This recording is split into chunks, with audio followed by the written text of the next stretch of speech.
Hi, everybody. My name's Jason. I'm Caden. I'm Jaden. And we are the Yahuwah and the Torah YouTube channel, Rumble channel, Odyssey.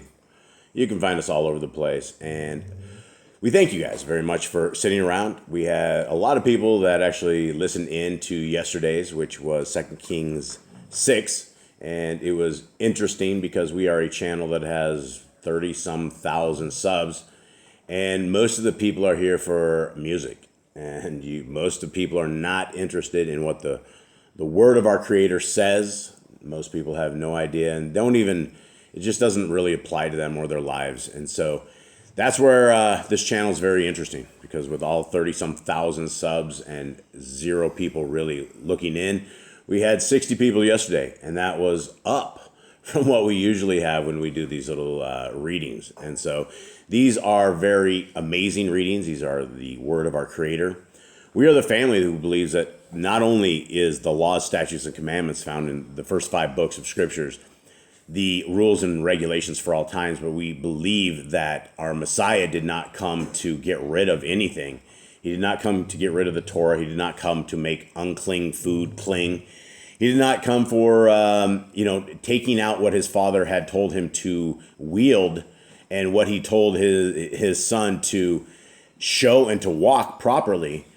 And it is an example of what we can walk properly. We can definitely walk the Torah. We can't always get the Torah right. We can't always get through a day right. But we can certainly make every attempt that we can. And that is what differentiates us between the children of Yah and those who are the children of Hasatan. And we are the people who are trying to do everything we can to possibly please our Creator, because He designed us in such a way that all of us have been blessed with every breath of air that we take in. It is a blessing from our Creator that He has designed you. He has designed me. He's designed us in a perfect fashion. He's designed a perfect ecosystem that we can sit and we can live under. He's provided us with means that we can do things to get a house and to get clothing and to just be taken care of. And we know our Creator does all that for us. And so He is worthy to be praised. He's worthy to be obeyed. There's no reason that anybody shouldn't want to keep the laws, statutes, and commandments of our Creator unless they want to be illegal in the eyes of our Creator. And if that is your goal, then simply join into the Christian religion, and that's what you got right there. Gentlemen, how you doing? Good. What's happening? Anything? Not much. Anything? What'd you do yesterday, Jake? Farm work. Farm work? Do a lot of work? Did you get a lot done? A little bit. Not much. Yeah, what'd you do, Kate? Oh, my work. What's your work? Graphic design. Graphic design. Did that go well?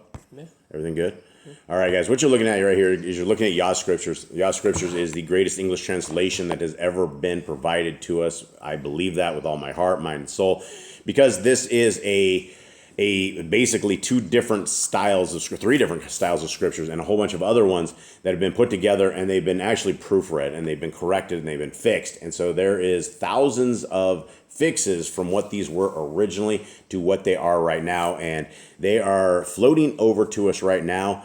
They will be over to us July 18th, the rest of the 2,000 Scriptures, and then they will be on a train for a couple of days over to our distribution center, and then we will be getting all of these orders out. So thank you guys very, very much for everybody who's been so patient with this. What Yah Scriptures is all about is we are all about the prisoners, and we have a tremendous amount of prisoners who are actively waiting for these Scriptures. We got our very first Scriptures to a brother in prison. His name is Noe. I've been talking to him over a little over a year now, and he says it's the most beautiful thing he's ever seen, and he is able to share this around. And from him simply sharing this around, his little tears within prison, we're getting people from all sorts of the places that are looking for this. And so here we are. Let us get into this. Guys, this is the times in life we are in. I'm not going to bore anyone with any of this, but Saul was the first king. We had David, Solomon. Now we're all through these times of Judah and Yisrael, and we are to the prophet Elisha. And yesterday, it's funny because I couldn't piece the story together, but I did today because I couldn't remember what was going on with this. And I think when you guys start reading it, you guys will feel a little bad that you guys didn't remember it as well. anything about this because explain to me, gentlemen, what happened yesterday that we didn't know. What was happening? We didn't know if Elisha was in Shomeron. We didn't know any of We this. didn't know exactly where it was. We didn't know where he was, but I remember I told you I think I know where he is. He's in Shomeron. That makes sense. Okay, well, when we read this today, we're all going to feel a little bad because we've read this over and over and over and over, and somehow it seems like we still forget many things that are in scriptures. And I guess that's the thing about reading scriptures is every time you read it, you're going to pick up something new. So take us through where we're at, Jade, prior to this. And we had Elijah the prophet. He went up in a fiery chariot. Elijah saw him. Now he became the prophet. He went and gave people miracles, gave them children, and he said, you're going to have a child. Child who died. did he give a child? Lady, I can't remember her name, but there's a lady he told her that she was going to have a child for prophecy. And then he died. He brought the child back to life. And now there's some Armenians that came to him. He brought him into the town, and they did bad things. Now the king is after Elisha. What do you mean the Armenians are after him? Can anyone explain this a little bit better on this? Kate? The king of Shomeron. Nope. No, Aram. Yep. Aram was brought into Shomeron, and he basically got they all got Now, attacked there. the king wasn't actually brought into it. Well, All the people. So let me explain this. Okay, so we have the Armenians out there, right? We have a whole bunch of guys. We have Elisha who's out there, who is the prophet of Yisrael. And the Armenian king knew that Elisha was the dude who was able to get all of the information. And the only reason that they couldn't take out Israel was because of Elisha. So they hatched a plan, and they decided they were going to go. And they were going to go to what town, gentlemen? Shomeron. No, where did they find? They didn't go to Shomeron. No, Where did they found him. Let's see. Come on, guys. We're with this right here. Dothan. There we go. Thank you, gentlemen, for paying attention on this. Let's now he was in the town of Dothan, and so he went and they made a ruse. They went and surrounded him, and his guy, what was his apprentice guy? Elisha's apprentice guy was all freaked out. He was all really worried. And Elisha made fiery horses and riders across. They could see everything.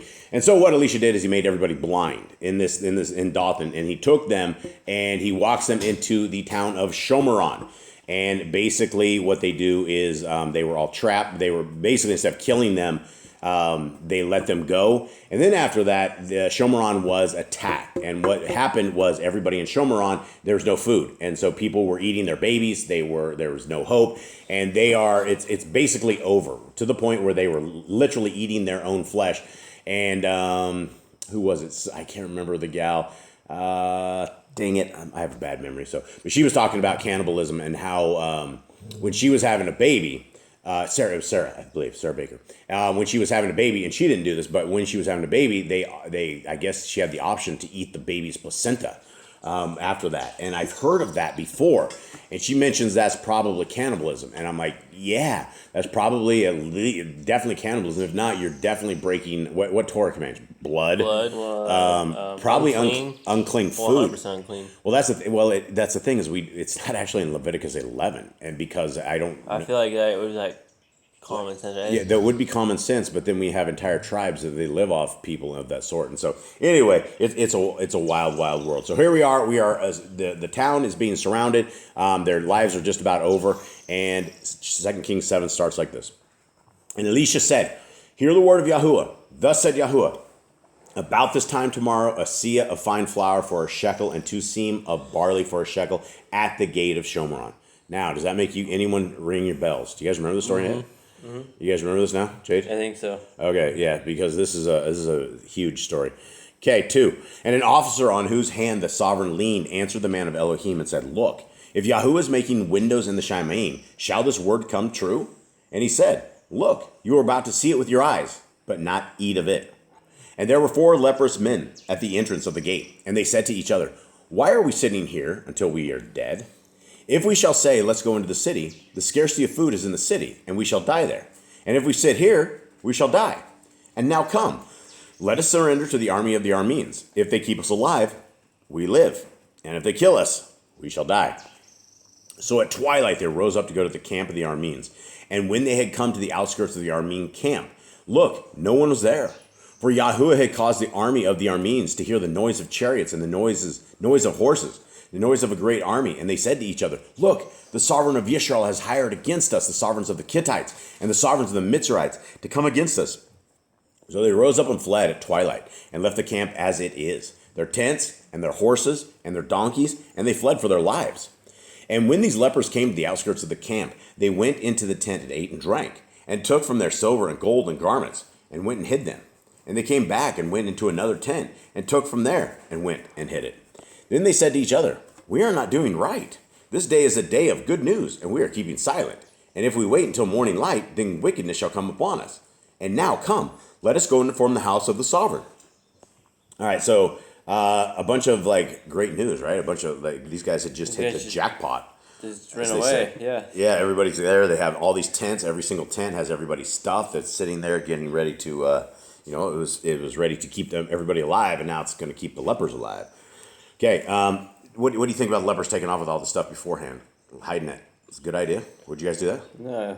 No. They're lepers. They don't have a law. Are they stealing from anybody? There's nobody there. I don't know. The Armenians probably, but I doubt they're coming back. But if everybody abandoned their stuff, is it stealing? Did the lepers do any wrong by taking off with some of that stuff first? I don't know. What is the point of being a leper? Where were they supposed to be? Outside the city. How do the lepers eat? Well, people are supposed to feed them. People are supposed to feed them, but the people in the city had nothing there, right? There's no way for the lepers to ever eat. The people in the city are sitting there eating their kids. The lepers, they probably look at each other and like, boy, if we're into cannibalism, you're not. Lepers sound like they're in pretty good shape, you know. I mean, lepers sound like they're all right. I don't think I don't think leprosy is like completely detrimental, right? I think it's a disease that starts and like eventually eats you up. I think is what it is. But I think you can be leprous for like a long time. Remember that the one dude who was a king, he was a leper. He was a big. Remember the guy that went to? I think it was Elijah to begin with. Yeah, it was the one from. Was it Elijah or Elisha? It was Elijah. It was Elijah. Elijah. And then his where he's from, right, but he had leprosy, and so he went and bathed in that thing. So that was just a little bit ago, and we forgot about this already. Okay, 11. And the gatekeepers called, and they informed the house of the sovereign inside. So the sovereign rose up in the night and said to his servants, "Let me now inform you what the Arameans have done to us. They know that we are starving, so they have gone out of the camp to hide themselves in the field, saying, when they come out of the city, we shall catch them alive and enter into the city." And one of his servants answered and said, "Please, let us take 5 of the horses that are left in the city. Look, they are like the entire crowd of Israel that are left in it. Look, they are like the entire crowd of Israel left from those who are consumed. So let us send and see." Then they took 2 chariots with horses, and the sovereign sent them in the direction of the camp of Aram, saying, "Go and see." And they went after them to the Yarden. And look, all the way was littered with garments and weapons which the Arameans had thrown away in their haste. And the messengers returned and reported to the sovereign. Sorry, we're like, this reading might sound a little funny. We're like dealing with some weird dog stuff going on too. Then the people went out and plundered the camp of Aram. So a seah of fine flour was for a shekel, and 2 seam of barley for a shekel, according to the word of Yahuwah. And the sovereign had appointed the officer on whose hand he leaned to be in charge of the gate. But the people trampled him at the gate, and he died, as the man of Elohim had said, who spoke when the sovereign came down to him. And it came to be as the man of Elohim had spoken to the sovereign, saying, 2 saim of barley for a shekel, and a seah of fine flour for a shekel, at this time tomorrow in the gate of Shomeron. That officer answered the man of Elohim and said, "Now look, if Yahuwah is making windows in the Shamaim, it is according to this word."